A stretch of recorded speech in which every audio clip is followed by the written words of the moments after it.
Hi everyone, welcome back to my channel. कैसे हैं आप सब? उम्मीद है खैरियत से होंगे। और आज मैं आप लोग से शेयर करने वाली हूँ कुछ सवालों के जवाब जो अक्सर मुझसे पूछे जाते हैं जब भी मैं इंडिया जाती हूँ। और शायद आप लोग के भी दिमाग में ये सारे सवाल हों। तो सबसे पहला एक सवाल है कि जब भी मैं यहाँ रहती हूँ और मुझे किसी का मैसेज आता है तो हर कोई ये पूछता है कब आ रही हो, कब आ रही हो, कब आ रही हो। और जैसे ही मैं इंडिया जाती हूँ और जैसे मेरी किसी से फ़र्स्ट टाइम मुलाकात होती है तो सबका सवाल एक ही रहता है कि कब जा रही हो, कब जा रही हो। तो ये तो खैर एक मज़ाक की बात थी। और वैसे मैं और भी जैसे 2-3 क्वेश्चंस हैं वो इंशाल्लाह मैं आगे वीडियो में शेयर करूँगी आप लोग से। तो प्लीज़ चैनल को ज़रूर सब्सक्राइब कर दें और तो वीडियो को सबसे लाइक बड़ा कर दें। सवाल सबका ये रहता है कि तुम उम्रा करने क्यों नहीं गई अभी तक, तुम चली जाओ। तो मैं आप लोग को बताना चाहूँगी कि ओमान, सऊदी, दुबई ये सब अलग अलग कंट्रीज़ हैं।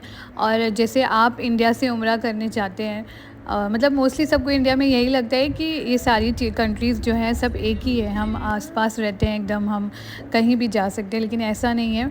बहुत लोगों को मालूम भी है और बहुत लोगों को नहीं भी मालूम है, ऐसा है। तो ये सारी कंट्रीज़ अलग अलग हैं, सबके बॉर्डर्स हैं। अगर हमें यहाँ से दुबई जाना है, सऊदी जाना है, तो हमें उनका भी वीज़ा लेना पड़ता है।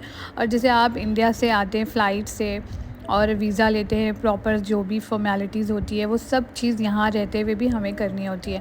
अब जैसे हमें यहाँ से सऊदी जाना है तो यहाँ से सऊदी बहुत ज़्यादा दूर है। अगर हम बाय रोड जाते हैं तो 36 घंटे लगते हैं, 36 आवर्स, जो कि भी बहुत मुश्किल है। और अगर हम बाय फ़्लाइट जाते हैं तो भी दूरी है। बस ये एक फ़र्क है कि यहाँ से आप बाय रोड जा सकते हैं, यहाँ से बस भी जाती है, टूर्स वाले लेके जाते हैं। लेकिन आप बच्चों के साथ बस से ट्रैवल करना थोड़ा मुश्किल है क्योंकि 36 आवर्स की जर्नी है बाय रोड।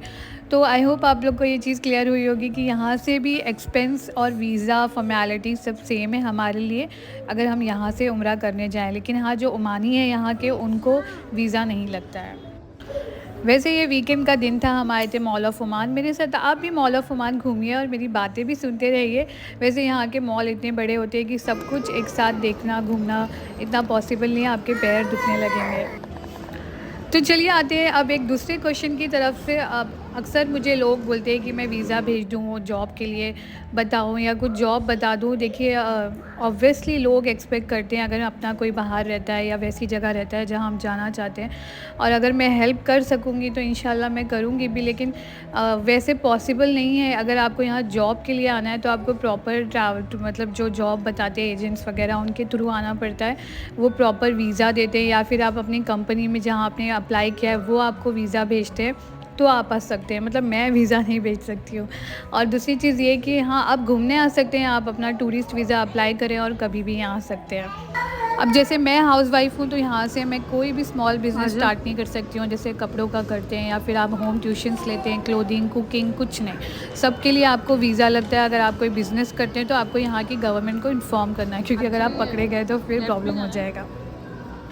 और एक क्वेश्चन है जो मोस्टली लोग मुझे पूछते हैं अबाउट स्कूलिंग, कि मैं अपने बच्चों को स्कूल कैसे यहाँ पढ़ाऊँगी, यहाँ इंडियन स्कूल है या नहीं। जी हाँ, यहाँ पे हर तरह के स्कूल है, इंटरनेशनल स्कूल है, इंडियन स्कूल है, अरबिक, हर कंट्री के स्कूल से आप अपने बच्चे को जहाँ पढ़ाना चाहें आप पढ़ाएं। लेकिन मोस्टली इंडियंस अपने बच्चों को इंडियन स्कूल में ही पढ़ाते हैं क्योंकि सिलेबस वगैरह हर चीज़ सेम रहती है। और कभी यहाँ से हमें जाना पड़ा फिर से इंडिया तो हमारे बच्चों की स्टडी पे कोई इफ़ेक्ट नहीं होता है।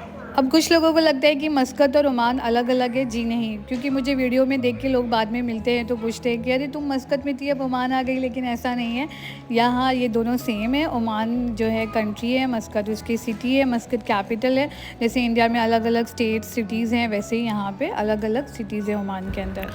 वैसे मैं एक टिप देना चाहूँगी मेरी सारी फ्रेंड्स को, जो भी मेरे सब्सक्राइबर्स हैं, अगर आपकी शादी ओमान, गल्फ़ में कहीं भी हो रही है तो आप इंडिया से या जहाँ से भी आ रहे हैं ड्राइविंग ज़रूर सीख लें। क्योंकि मोस्टली, मतलब मैं तो ओमान में रहती हूँ तो इसका ही बताऊँगी आपको कि यहाँ पे पब्लिक ट्रांसपोर्ट ईज़िली नहीं मिलता है। और अगर आप चाहती हैं कि आप इंडिपेंडेंट रहें स्कूल के लिए अपने बच्चों के, या फिर हॉस्पिटल जाना है या ग्रोसरी लाना है, इस सारी चीज़ों के लिए, तो आपने ड्राइविंग ज़रूर सीख के आए। और यहाँ उसके बाद भी आपने यहाँ पे सीखना है, यहाँ का लाइसेंस आपको लेना पड़ेगा। इसे इंडिया का लाइसेंस नहीं चलता है, लेकिन यह है कि आपको थोड़ी नॉलेज रहेगी। और क्योंकि अगर आप नहीं ड्राइविंग सीखते हैं तो आप बहुत ज़्यादा डिपेंडेंट हो जाते हैं अपने हस्बैंड पे। आपको पूरा वीक उनका इंतज़ार करना है और फिर वीकेंड में ही आप जाके कुछ ले सकते हैं, शॉपिंग कर सकते हैं। हाँ, नियर बाय अगर आपके घर के हैं थोड़ी बहुत चीज़ें तो वो तो आप ले सकते हैं। लेकिन अगर आपको कहीं जाना है दूर तो आप हस्बैंड के साथ ही जा सकते हैं।